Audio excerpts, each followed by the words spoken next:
नमस्कार, स्वागत है आपका हमारे खास कार्यक्रम में। मैं हूं आपके साथ सृष्टि मेहता। आज अखंड सौभाग्य पाने का दिन है, सुहागिन महिलाओं का दिन है। क्यों खास होता है करवा चौथ का ये दिन, जानेंगे आचार्य धनंजय नाथ तिवारी जी से। लेकिन उससे पहले आपको बताते हैं कि क्यों मनाया जाता है करवा चौथ और क्या है इसके पीछे की कहानी।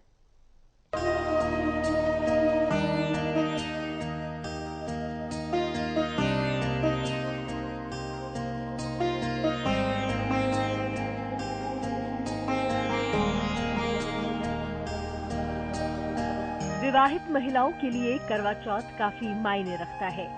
करवा चौथ के दिन महिलाएं बिना अन्न और बिना पानी के पूरा दिन उपवास रखती हैं। इसके बाद एक बार रात में ही करवा चौथ की पूजा कर और चांद को अर्घ्य देकर पति के हाथ से पानी पीकर अपना व्रत खोलती हैं। धार्मिक मान्यताओं के मुताबिक करवा चौथ का व्रत करने से महिलाओं को अखंड सौभाग्य का आशीर्वाद मिलता है। करवा माता उनके पतियों की हमेशा रक्षा करती हैं। पतियों की लंबी आयु के लिए महिलाएं बड़े ही आनंद के साथ इस पर्व को मनाती हैं। करवा चौथ की पूजा उसकी व्रत कथा के बिना अधूरी मानी जाती है। करवा चौथ की शुरुआत की पौराणिक कथा। करवा चौथ व्रत की कथा महाभारत काल से जुड़ी है। धार्मिक कथाओं के मुताबिक जब पांडवों के जीवन पर संकट के काले बादल मंडरा रहे थे, तब भगवान श्री कृष्ण ने द्रौपदी को करवा चौथ व्रत रखने की सलाह दी थी। इसके बाद द्रौपदी ने पूरे नियमों के साथ करवा चौथ की पूजा की। इस व्रत के प्रभाव से पांडवों के जीवन पर से सभी संकट दूर हो गए थे। वहीं इस व्रत से जुड़ी दूसरी कथा ये है कि एक बार देवताओं और असुरों के बीच भीषण संग्राम शुरू हो गया था। युद्ध में सभी देवताओं को संकट में देख उनकी पत्नियां विचलित होने लगीं। इसके बाद वो सभी भगवान ब्रह्मा के पास पहुँचे और उनसे गुहार लगाई। तब ब्रह्मा जी ने पत्नियों को करवा चौथ व्रत रखने की सलाह दी। सभी ने कार्तिक माह के कृष्ण पक्ष की चतुर्थी तिथि को करवा चौथ का व्रत रखा। करवा माता ने देवताओं के प्राणों की रक्षा की और वह युद्ध में विजयी हुए। इसके बाद से ही करवा चौथ का व्रत रखा जाने लगा।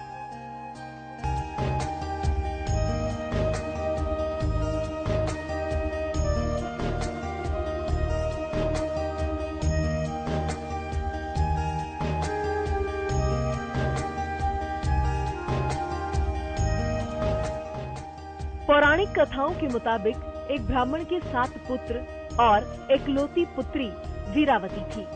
7 भाइयों की अकेली बहन होने के कारण वीरावती बहुत ही लाडली थी। सभी भाई उससे अपार प्रेम करते थे और बहन की आंखों में एक आंसू भी नहीं देख पाते थे। कुछ सालों बाद वीरावती का विवाह एक ब्राह्मण युवक से हो गया।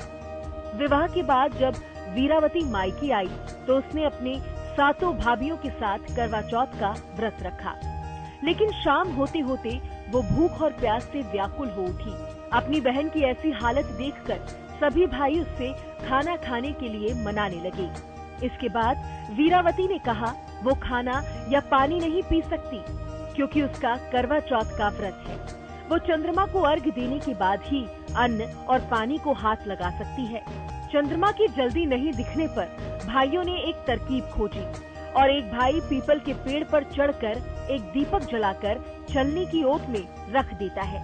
दूर से देखने पर ऐसा लगता है कि मानो चांद निकल आया। फिर एक भाई ने आकर वीरावती को कहा कि चांद निकल आया है, तुम उसे अर्घ्य देने के बाद भोजन कर सकती हो। बहन खुशी खुशी जाकर चांद को देखती और उसे अर्घ्य देकर खाना खाने बैठ गई।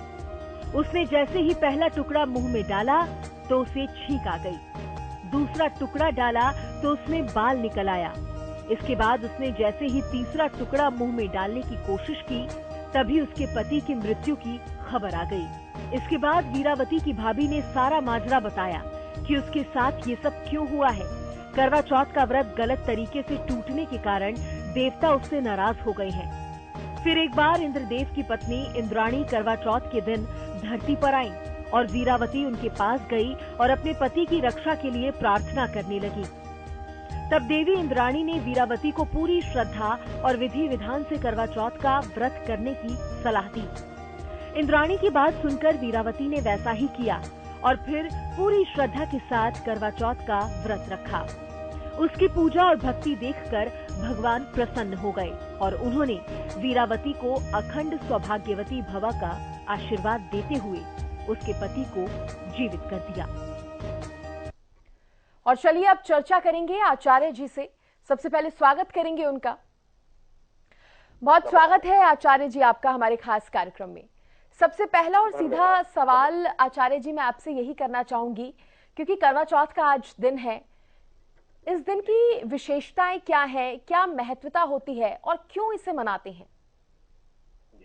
देखिए, प्राचीन काल से माँ गौरी की बात करें, शिव जी की महिमाओं की बात करें, वैवाहिक बंधनों की बात करें, गृहस्थ सुख की बात करें, विवाह की जो प्रक्रिया है, पति पत्नी का जो प्रेम है, इन संदर्भों में ये त्योहार अत्यंत शुभ माना गया है। लेकिन ये आदिकाल से बहुत ही प्राचीन परंपरा रही है और इसको खूब धूमधाम से श्रृंगार के साथ, 16 श्रृंगार के साथ इस त्योहार को मनाया जाता रहा है। पति की लंबी आयु, अपने गृहस्थ के सुख के, अपने जीवन में गृहस्थी की खुशहाली को लेकर के और आपस में प्रेम को लेकर के इस त्योहार को मनाया। करवा नाम क्यों रखा गया पंडित जी, मैं आपसे ये भी जानना चाहूंगी, क्या इसके पीछे भी कोई मान्यता छिपी है? बिल्कुल, आपने जो सृष्टि प्रश्न किया है, मैं आपको इसको पूरे विस्तार से बताता हूँ। देखिए, इस त्योहार का नाम भी है करवा चौथ। कार्तिक का महीना बहुत शुभ है। कार्तिक महीने के कृष्ण पक्ष की चतुर्थी तिथि, चौथ जो है हमारी बोल चाल की, हिंदी की अपभ्रंश भाषा है। चतुर्थी तिथि को हम लोग अपनी सामान्य देसी बोलचाल की भाषा में चौथ कहते हैं। आचार्य जी अब ये भी बताइए कि इस बार का करवा चौथ क्या लेकर आया है उन तमाम महिलाओं के लिए जो इस व्रत को करेंगी, साथ ही मुहूर्त कैसा है? देखिए, इस बार का जो करवा चौथ की जो परंपरा है, हमेशा से करवा चौथ को पति की दीर्घायु के लिए, स्वास्थ्य के लिए और पारिवारिक खुशहाली की मंगल कामनाओं से ही मनाया जाता है। मैं सदैव आप सभी दर्शकों से कहता रहता हूँ कि पूजन की जो प्रक्रिया है, उसमें जो मूलभूत बातें हैं उनका विशेष ध्यान रखें। इसको आपको ध्यान रखना है। पूजा की जो विधि है वो बड़ी ही सरल सी विधि है। जो आपकी थाली हो उसमें आपको पुष्प रखने हैं, उसमें आपको श्रृंगार की सामग्री रखनी है, आपको सिंदूर, अक्षत, रोली, फूल, फल, मिठाई, दीपा, घी का दिया रखना है। ये सारी जो सामान्य सामग्रियां हैं ये रखनी है। और एक विशेष बात, करवा आपको 2 रखने हैं, जोड़ी में रखा जाता है। कई जातकों को इसकी जानकारी नहीं है। दूसरी इस बात और मैं कहूंगा कि चलनी का प्रयोग किया जाता है इसमें, जिससे कि चंद्रमा के दर्शन के उपरांत जो प्रक्रिया है पूजन की वो की जाती है। चंद्रमा को अर्घ देने का विधान है। इस प्रक्रिया को तो इसमें महत्वपूर्ण स्थान दिया ही गया है। इसके साथ साथ एक विशेष बात मैं कहूंगा, इस पूजन की जो तैयारी होगी उस तैयारी में आपको विशेष ध्यान देना है कि श्रृंगार, घर की साफ सफाई और उसके साथ साथ श्रृंगार के साथ साथ आपको जो इसके पूजन की तैयारी है उसमें जो इसकी कथा की पुस्तक है वो भी रखनी है जी। आप देखेंगे कि जितनी भी महिलाएं जो निर्जला व्रत रखती हैं उस व्रत के दौरान एक दूसरे को इससे संबंधित कथा को सुनाती है, गीत गाती, उत्सव। ये पूरा का पूरा पर्व त्योहार ही उत्सव मनाने का है, एक दूसरे को कथा सुनाने का है। भगवान शिव, माँ पार्वती, माँ गौरी, गणपति, कार्तिकेय जी की कथा का विधान होता है। और इसके साथ साथ एक बात मैं और कहूँगा, प्राचीन काल में जितने भी ग्रंथ हैं, जितने भी पुराण हैं, उनमें से कुछ छोटी छोटी कथाओं को संग्रहित करके वर्तमान समय में एक छोटी सी पुस्तक मिलती है जिसमें कि करवा चौथ की कथा संग्रह नाम से वो पुस्तक उपलब्ध होती है। आप उस पुस्तक से उन कथाओं का अध्ययन कर सकते हैं, एक दूसरे को सुना सकते हैं। इसमें मंत्रोच्चारण का कई जातकों को भ्रम होता है कि क्या इसमें कोई मंत्र ही पढ़ना चाहिए किसी मंत्र की भी प्रक्रिया है। चंद्रमा के मंत्र से आप उनको अर्घ दे सकते हैं।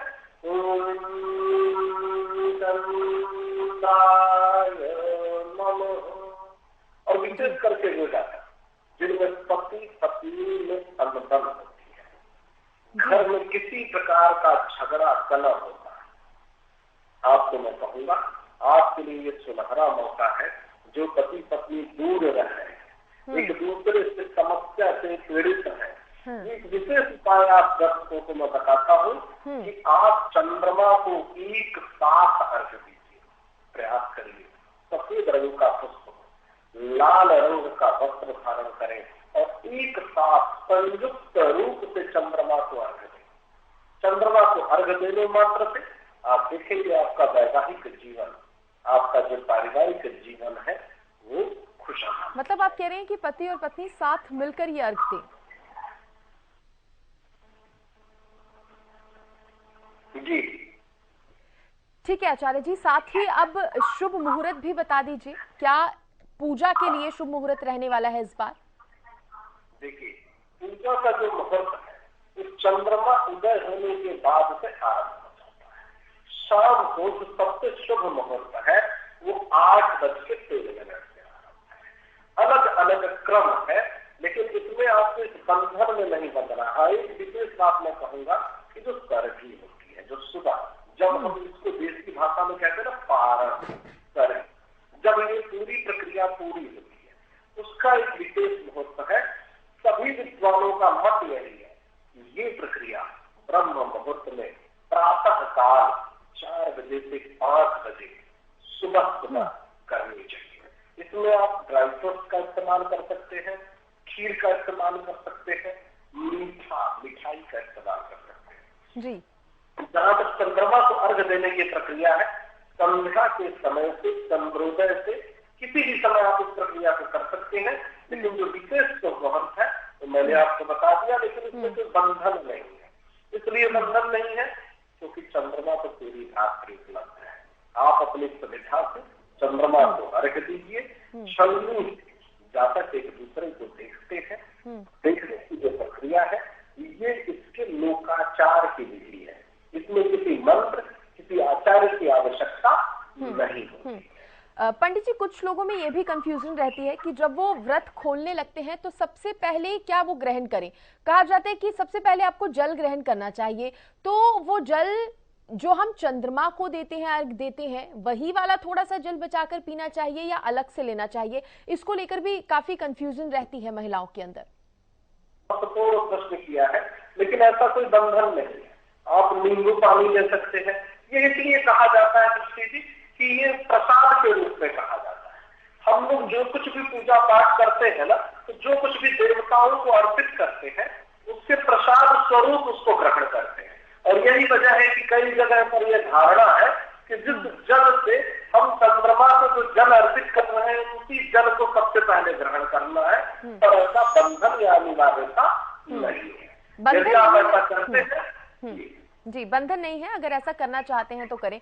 और आचार्य जी, साथ ही ये भी बता दीजिए कि जो महिलाएं पहली बार इस व्रत को कर रही हैं उनके लिए क्या खास आप सलाह देना चाहेंगे? देखिए, सबसे पहले तो एक विशेष बात मैं सभी दर्शकों को बताना चाहूंगा कि जो जातक पहली बार इस व्रत को कर रहे हैं तो उनके लिए तो मैं कहूंगा कि इस बार शुक्र अस्त है, तो आपके लिए तो इस बार निषेध रहेगा। या वो जातक जो पहली बार इस बार पूर्ण कर रहे हैं उनके लिए भी निषेध है। हाँ, वैसे जो सामान्य रूप से परंपरागत रूप से जो इस व्रत की प्रक्रिया को लगातार कर रहे हैं उनको मैं कहूंगा कि इसकी तैयारी को धूमधाम से करेंगे। 16 श्रृंगार का जिक्र आता है शास्त्रों में, पूर्ण रूपेण श्रृंगार के साथ, क्योंकि ये आपके निजी जीवन का सबसे प्रमुख त्योहार है। खुशहाली के साथ इसको मनाइए और इसमें किसी भी प्रकार के मंत्र, तंत्र, ज्योतिष या कोई भी अनाधिकृत जटिलता के चक्रव्यूह में नहीं फंसना। आपको बड़ी सरलता से चंद्रमा का दर्शन करना है, चंद्रमा को अर्घ देना है। एक बात और मैं कहूंगा कि जिसको लगता है कि मेरे जीवन में बहुत ही जटिलता है, या कई ऐसे अविवाहित जातक हैं जो किसी से प्रेम करते हैं और चाहते हैं कि पति के रूप में इन्हीं को मैं पालूं, पत्नी के रूप में इन्हीं को पालूं। उनको मैं विशेष रूप से कहूंगा कि शंख से चंद्रमा को अर्घ दीजिए। यदि आप व्रत के नियम का पालन करते हैं और शंख से चंद्रमा को अर्घ देते हैं तो आपकी मनोकामना निश्चित रूप से पूरी होगी और आप मन चाहे जीवन साथी को प्राप्त करेंगे। आचार्य जी, कुछ कुंवारी कन्या अच्छा वर पाने के लिए भी ये व्रत रखती हैं, उनके लिए पूजा करने का जो तरीका है क्या वो थोड़ा अलग होना चाहिए? बिल्कुल अलग होना चाहिए। देखिए, इनको मैं कहूंगा कि आप सबसे पहले देखिए, अब जैसे इस व्रत में प्रक्रिया होती है सिंदूर वाली, ये सब प्रक्रिया इनको नहीं करना है। श्रृंगार की भी इनको बाध्यता नहीं। दूसरी बात मैं इनको कहूंगा, सरगी वाली जो परंपरा होती है कि जैसे सास बहू को देती है या परिवार में बड़ी कोई कन्या इनको देती है, बहन या बुआ, तो वो सब इनके लिए अनिवार्यता नहीं है। केवल और केवल इनको चंद्रमा को अर्घ देना चाहिए। अपनी मनोकामना के साथ चंद्रमा को, भगवान शिव को ध्यान करके अर्घ देना चाहिए और निश्चित रूप से इनका अधिकार है व्रत की पूरी प्रक्रिया का पालन करने का। आप व्रत रहिए, चंद्रमा को अर्घ दीजिए, अपनी मनोकामना के साथ अर्घ दीजिए। वस्त्र की जहां तक बात है, लाल रंग के वस्त्र का प्रयोग करिए, पीले रंग के वस्त्र का प्रयोग करिए, काला रंग निषेध रखिएगा। बस ये आपको सावधानी रखनी है, काले रंग का निषेध रखिए। व्रत के पूर्ण होने के बाद सरगी वाली प्रक्रिया आपको नहीं करनी है, बिल्कुल नहीं करनी, वो आपके साथ बाध्यता नहीं है। चलिए, रंग भी आपने बता दिए। पानी देकर के जी, रंग भी आपने बता दिए कौन से खास है, मुहूर्त का समय भी आपने बताया। बहुत शुक्रिया आचार्य जी जुड़ने के लिए और ये तमाम जानकारियां हमारे साथ साझा करने के लिए, बहुत शुक्रिया आपका। और इसी के साथ हमारे इस खास कार्यक्रम में इतना ही। आप देखते रहिए हरियाणा न्यूज। नमस्कार।